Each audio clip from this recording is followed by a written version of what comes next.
Ako si Seiya. Tamad ako pero may pangarap ako. Kaya ito, samahan niyo ako sa araw-araw kong gawain. Ang ginagawa ko sa araw-araw. Samahan niyo ako guys.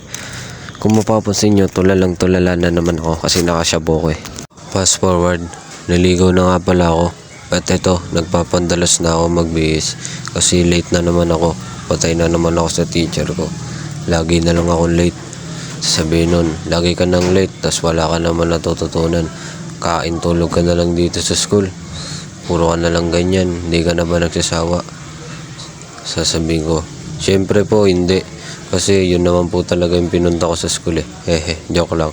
At yan na nga, nagpandalas na ako magsuot ng damit.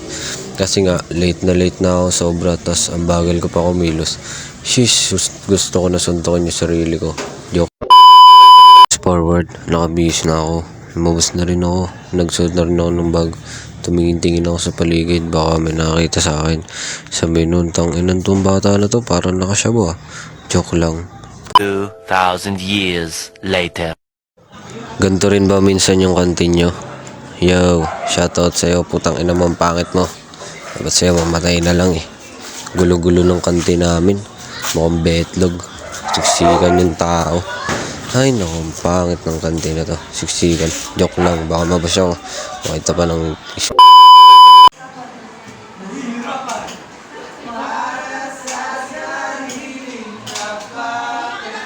Yeah. Oh, yeah.